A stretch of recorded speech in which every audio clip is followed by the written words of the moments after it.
संविधान, बाबा साहब का संविधान लिखा हुआ जो बचाना है, ये इलेक्शन संविधान बचाने की, लोकतंत्र बचाने की इलेक्शन है।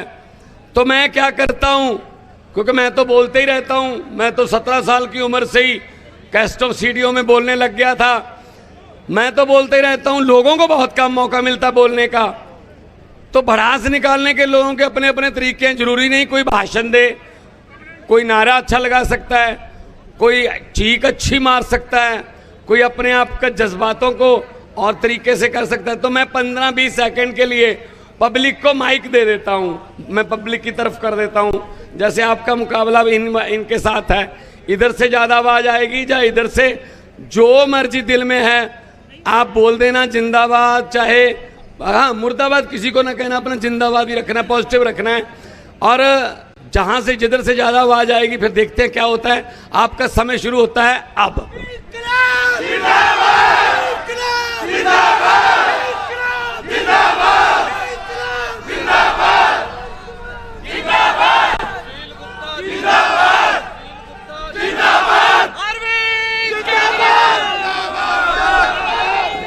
बहुत बहुत बहुत बहुत मुबारक, रिजल्ट आ गया, रिजल्ट आ गया। दोनों पक्ष बराबर रहे, क्योंकि मैं प्यार में अंतर नहीं कर सकता कि इधर वाले कम करते हैं, इधर वाले ज्यादा करते हैं। तो जो आप मुझे प्यार दे रहे हो उसका किसी करेंसी में दुनिया में कोई कीमत नहीं लगा सकता कोई बंदा। जो प्यार, गाड़ी पे फूलों की वर्षा हो रही है, माएं बहनें दुआएं दे रही हैं, नौजवान लड़के कंधे पे हाथ रख के सेल्फियां ले रहे हैं, बच्चे प्यार दे रहे हैं, लोग अपने घरों से, मकानों से, दुकानों से बाहर निकल के बेवफ कर रहे हैं। और सबसे बड़ी बात ये कि 25 तारीख के लिए मुझे आश्वासन दे रहे हैं कि फिक्र मत करना। और मेरे लिए सबसे बड़ी बात यह है, इस विधानसभा में आने के लिए या इस धरती पे आने के लिए आज मेरे लिए बड़ा दिन है, क्योंकि रिश्तेदारी का मामला है। और रिश्तेदारी भी वो है जो टूट नहीं सकती। सो आज मैं वो वाला तो नहीं हूं, लेकिन आज मुझे भी घर पे जाना है भाई साहब। लेकिन आज उनकी भी इज्जत का सवाल है जो घर बैठे हैं। तो दोनों हाथ ऊपर उठा के दो नारे लगा के हौसला बढ़ा दीजिए, इनकलाब, इनकलाब, बोले सो निहाल। और पूरा परिवार, रिश्तेदार सारे यहीं पे साथ में हैं। सुशील गुप्ता जी हमारे कैंडिडेट हैं। और मैं आज जाके बताऊंगा, वैसे तो सुन लिया होगा लाइव, कि बहुत अच्छा प्यार, बहुत इतना मान इज्जत मिला। दुनिया भर में जहां भी जाता हूं मान इज्जत दे रहे हो आप, उसका कोई करेंसी में कोई मूल्य नहीं होता।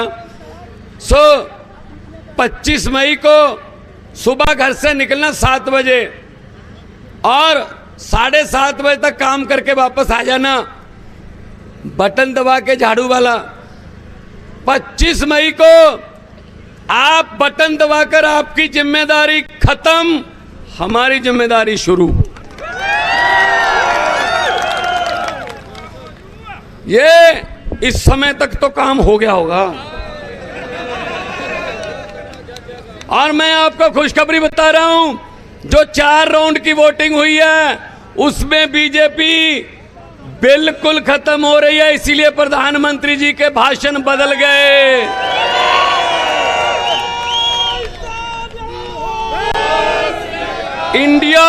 इंडिया गठबंधन की सरकार आ रही है और आप लोगों का सेंटर सरकार में हिस्सा आप लोगों का होगा। आम आदमी पार्टी के बिना सरकार नहीं बनेगी कोई, और आम आदमी पार्टी कोई गलत काम करने नहीं देगी किसी को। दोस्तों, हम लोग आम घरों से आए हैं। मैं एक टीचर का बेटा हूं। मेरे पिताजी साइंस पढ़ाते थे, मैं मैथ भी पढ़ाते थे, और उन्होंने बीएड जो एमए बीएससी बीएड थे बीएड उन्होंने कैथल से की थी, तो आम घरों से निकले हुए हैं।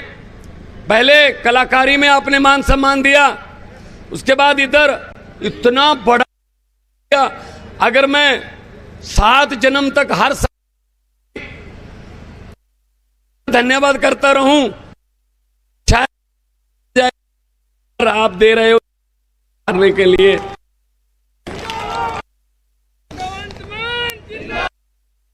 पंजाबी के परमात्मा जदों किसे ते भार दिंदा नाल हौसला भी दिंदा है।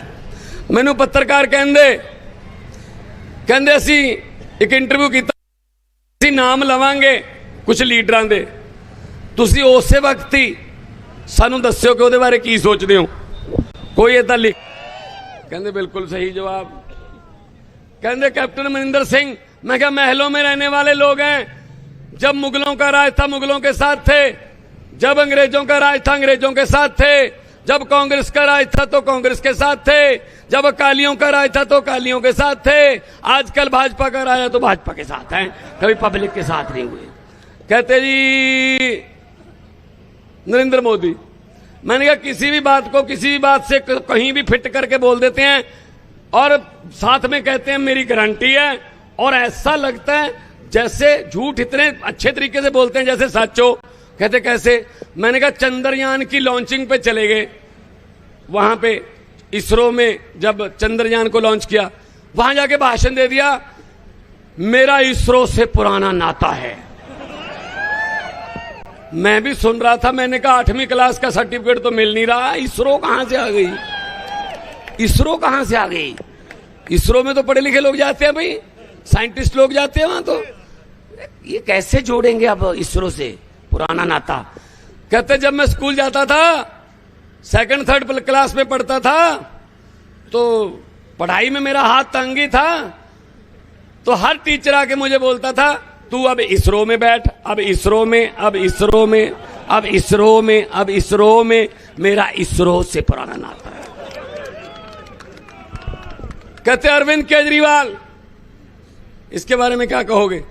मैंने कहा इस कदर वाकिफ हो गई है मेरी कलम मेरे किरदार से, इस कदर वाकिफ हो गई है मेरी कलम मेरे किरदार से कि इश्क भी लिखना चाहता हूं तो इनकलाब लिखा जाता है।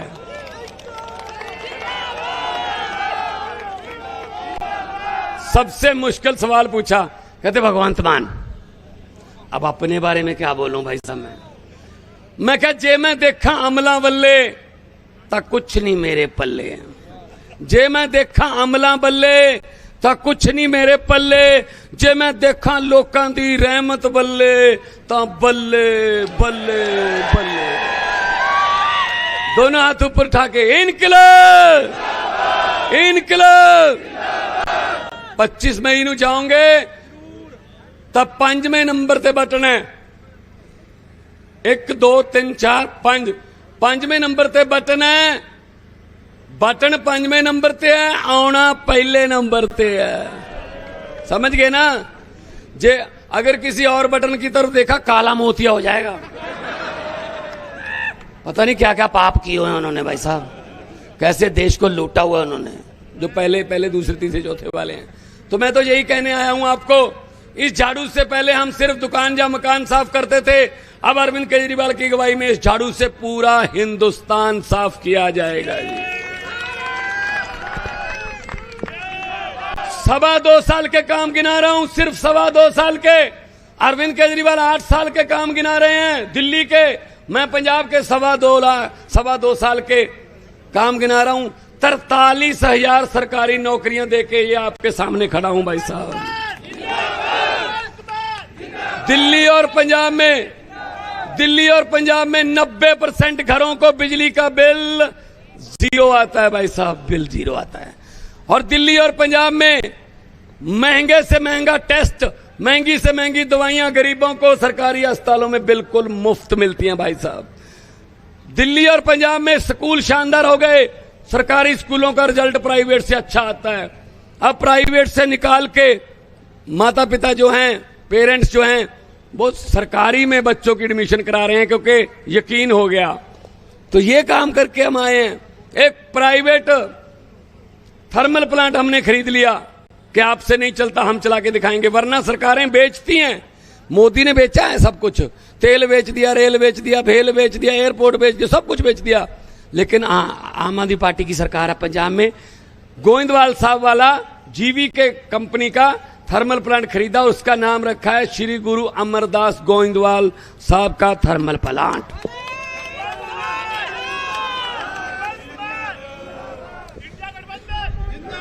पंजाब में 16 टोल प्लाजे बंद कर दिए। जो ऐसी चल रहे थे 2-2 साल 3-3 साल हो गए थे, उनकी म्याद खत्म हुए। हमने जब निकलवाया, कहते जी पहले वाले भी ऐसी करते थे कि हम 400 दिन की मोहलत मांगते थे, बढ़ा दो। वो कहते 200 दिन मेरा, 200 आपका, मेरे वाले जरा पहले दे जाओ पैसे। मैंने कहा बोरिया बिस्तरा उठाओ, चलते बनो, यहां पैसे की या करप्शन की बात नहीं करनी, वरना अंदर कर दूंगा मैं यहां पे। 16 टोल प्लाजे बंद किए, 58,77,000, 58 लाख, लगभग 60 लाख रुपया एक दिन का पंजाबियों का बचता है। 60 लाख एक दिन का टोल प्लाजे बंद करने से। पंजाब में नहरों का पानी सीधा खेतों में जाता है। और ट्यूबवेल बंद करेंगे तो बिजली बचेगी, बिजली बचेगी तो बिजली की जो सब्सिडी देता हूं उससे 1-1 हजार रुपया जो महिलाओं को मान सम्मान की बात करी है वो पूरी करूंगा। भाई साहब ऐसी गारंटी नहीं देंगे जो पूरी ना हो सके, पूरी करूंगा।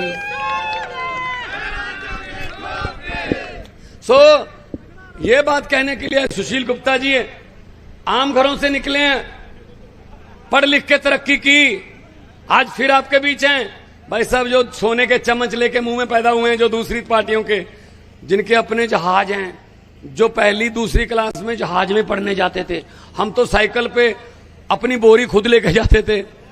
हम तो आटे के बिस्कुट खाने वाले हैं, ये सोने के बिस्कुटों वाले हैं। भाई साहब अब हमारी और उनकी क्या मैचिंग है? अभी मैं तो दुख जानता हूं। पत्रकारों ने मुझे कहा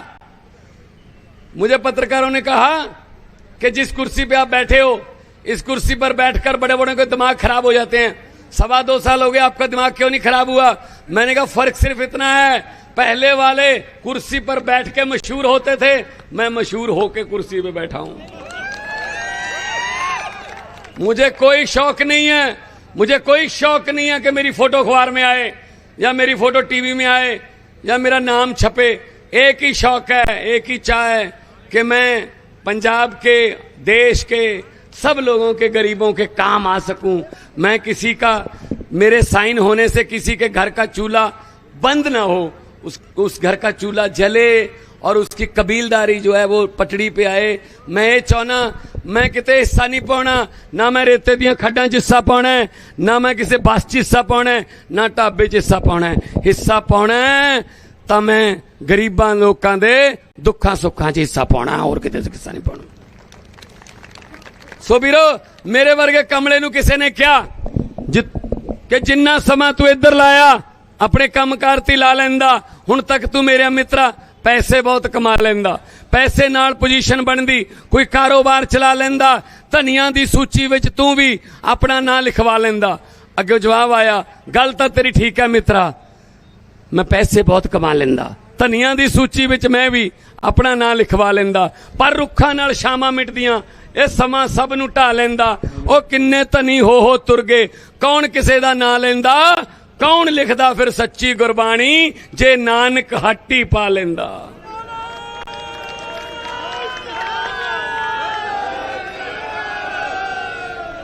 ਜੇ ਗੁਰੂ ਨਾਨਕ ਦੇਵ ਜੀ ਦੁਕਾਨ ਖੋਲ ਕੇ ਬਹਿ ਜਾਂਦੇ, ਵੀਰੋ ਸੱਜਣ ਠੱਗ ਵਰਗਿਆਂ ਨੂੰ ਕੌਣ ਸੁਧਾਰਦਾ, ਪੰਜੇ ਨਾਲ ਪਹਾੜ ਕੌਣ ਰੋਕਦਾ, ਮਲਕ ਭਾਗੋ ਤੇ ਭਾਈ ਲਾਲੋ ਦੀਆਂ ਰੋਟੀਆਂ 'ਚੋਂ ਫਰਕ ਕੌਣ ਕੱਢਦਾ।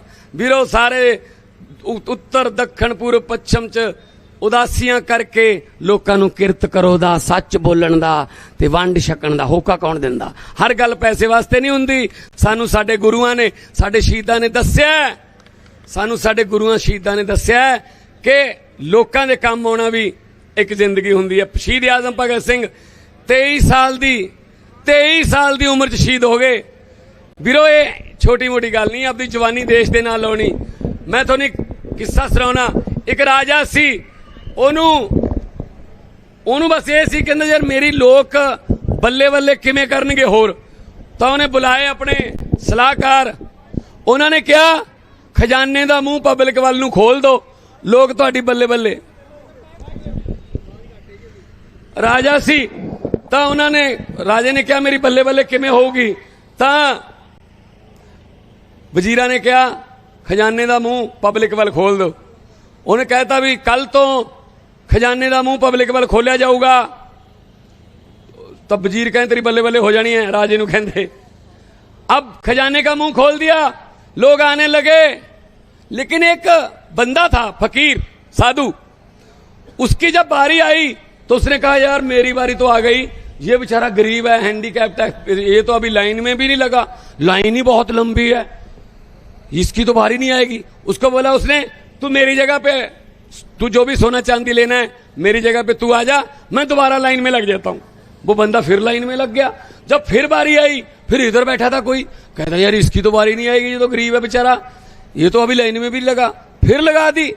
भाई साहब दोपहर तक राजा का कोई नाम ही ना ले शहर में, बस उसी साधु की चर्चा। एक बंदा यार वो अपनी बारी दे रहा है, हर एक को जब भी बारी आती है हर एक को बारी दे देता है। तो राजा को बड़ा गुस्सा आया, यार पैसे मैं बांट रहा हूं, खजाना मैं लुटा रहा हूं, नाम उसका फकीर का। तो राजा खुद आ गया। जब उस फकीर की बारी आई उसने कहा जी नहीं नहीं मैं बाद में आऊंगा जी, उसकी बारी, तू आ जा भाई, तू आके लाइन में लग जा, मैं पीछे आ जाऊंगा। बरे राजा ने कहा सुन, तू ये 10-15 बार कर चुका है, इससे पहले तुझे सजा मिलेगी, तेरी बारी आती है तू किसी और को बारी देके खुद पीछे लग जाता है दोबारा लाइन में, ऐसा नहीं चलेगा। कहता ये क्यों नहीं चलेगा? कहता खजाना मैं बांट रहा हूं। कहता देखो राजा हम दोनों बराबर हैं। वो कहता कैसे? तू भिखारी है मैं राजा। कहता हम दोनों बराबर हैं, तू भी बांट रहा है मैं भी बांट रहा हूं। कहता क्या?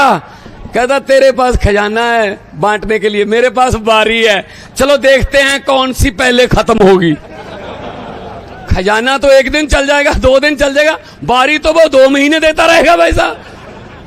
तो भाई साहब राजा उसके पांव में पड़ गया।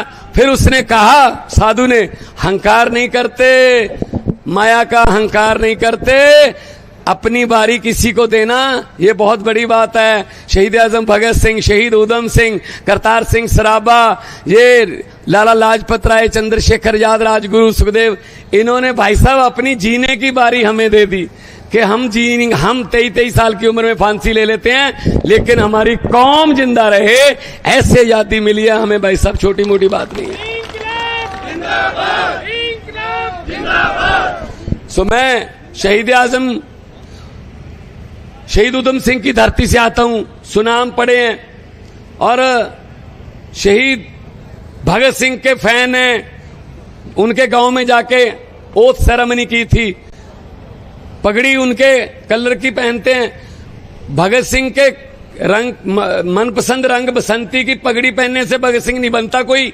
मैं तो कोई उनकी पांव के तिनके के बराबर भी नहीं हूं, लेकिन कम से कम जिम्मेदारी का तो पता रहता है कि भाई 23 साल की उम्र में कुर्बानी दी है देश के लिए, उस देश को बचाना, उस देश का संविधान बचाना, उस देश का लोकतंत्र बचाना हमारा फर्ज है। पहले ही दिन ऑर्डर दिए थे कि पंजाब में किसी भी सरकारी दफ्तर में मुख्यमंत्री की फोटो नहीं लगेगी, फोटो लगेगी तो शहीद आजम भगत सिंह और डॉक्टर भीमराव अंबेडकर जी की लगेगी, और किसी की नहीं लगेगी। तो दोनों हाथ ऊपर उठा के ये आश्वासन दे दो, मुझे भी पता चले कि इस एरिया तो खास तौर पे ये एरिया तो मेरे दिल के बहुत करीब है, मेरी जिंदगी के बहुत करीब है, तो मुझे थोड़ा आश्वासन हो जाए, हौसला हो जाए।